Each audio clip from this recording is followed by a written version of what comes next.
You see them on the field, on the court, in the arena, at the top of their game. They're strong, they're powerful, they seem invincible. But behind the medals and the endorsements, some athletes battle a hidden opponent: sex addiction. Now you might be thinking, sex addiction? Really? With those lives? They can have anyone they want. And that's exactly the problem. It's not about the sex itself, folks, it's about what's driving it. Today we're going to cut through the noise and tackle this issue head-on. We're talking about the pressures, the temptations, the biological factors that can push some athletes down a dark path. So let's get real, let's get honest, and let's get to work. We all know testosterone plays a big role in athletic performance. It builds muscle, increases competitiveness, and fuels that drive to win. But here's the thing, it also fuels the sex drive. Now, for most folks, that's not a bad thing. It's natural, it's healthy. But for athletes who are already naturally producing higher levels of testosterone because of their training regimens, it can be like trying to put out a wildfire with a garden hose.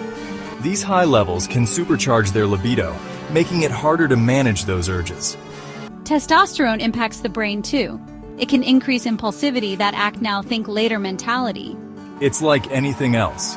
Knowledge is power. When athletes understand how their bodies work, they can start to take control. They can learn coping mechanisms, strategies to manage those urges. Imagine the pressure these athletes are under. The constant scrutiny, the expectations from fans, sponsors, coaches. It's relentless. They're expected to perform at their peak, day in and day out, with the whole world watching. Now imagine you're hardwired for intensity, for pushing your limits. You're used to seeking those endorphin rushes, that feeling of being on top of the world. But the problem is, that high doesn't last. And when you come down from that, the pressure's still there, waiting. So what do? Well, for some athletes, the answer is to find another outlet, another way to escape that pressure cooker. And unfortunately, sometimes that outlet becomes sex. It's a way to numb the anxiety, to feel powerful again, to forget about the stress for a little while. And like any addiction, it can quickly spiral out of control.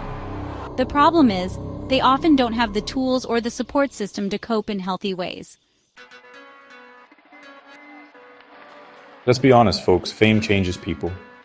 It's like living in a different world. A world where you're constantly surrounded by admirers, by yes men, by people who want a piece of you. And for some athletes, that can be intoxicating. Suddenly, they have access to a seemingly endless supply of attention and affection. Doors that were once closed swing wide open. They're approached by people who find them irresistible, who tell them exactly what they want to hear. It's easy to see how, in that environment, an athlete might start to believe their own hype.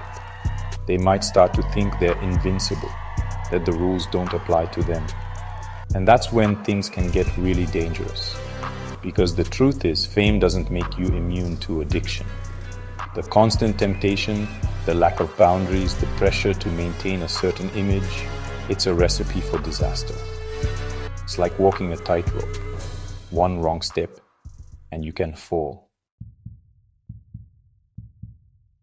Athletes are wired differently. They're driven to push their limits, to chase that adrenaline rush, that feeling of being on top of the world. It's what makes them great, right? But it also makes them vulnerable. Because when you're used to operating at that level of intensity, everyday life can feel pretty dull. See, when we experience pleasure, our brains release dopamine. It's a feel-good chemical, makes us want to repeat whatever triggered it. For athletes, that trigger is often competition, the thrill of victory. But here's the catch: sex triggers those dopamine pathways too. So you can see how an athlete, wired for those intense highs, might start seeking them elsewhere when they're not competing. The problem is, just like with any drug, the more you chase that high, the more you need to achieve the same effect. And until that underlying need is addressed, the cycle will continue. We see the glamorous side of being a professional athlete, the private jets, the fancy hotels, the adoring fans. But what we don't see is the loneliness, the isolation that often comes with that lifestyle. These athletes are on the road constantly, away from their families, their friends, their support systems. They're living out of suitcases, eating in restaurants, surrounded by people they barely know. It's a recipe for loneliness, folks. And when you're feeling lonely, disconnected, it's easy to make impulsive decisions. You're more likely to take risks, to seek out connection wherever you can find it. And for some athletes, that means casual sex. It's a way to feel something, anything, in the midst of all that emptiness. But it's a temporary fix, a band-aid on a much deeper wound. Look, this isn't about judging these athletes. It's about understanding the pressures they face, the temptations they encounter, and the biological factors that can make them vulnerable to addiction. It's about having compassion for them as human beings who are struggling. Sex addiction is a real issue, folks, and it can have devastating consequences. But there is hope. Recovery is possible. It takes courage to admit you have a problem, to ask for help, but it's the first step towards healing. Host, if you or someone you know is struggling with sex addiction, please know that you are not alone. There are resources available, people who care, and a path to recovery. Hit the like button if you found this video helpful. And don't forget to subscribe for more expert advice and inspiring stories.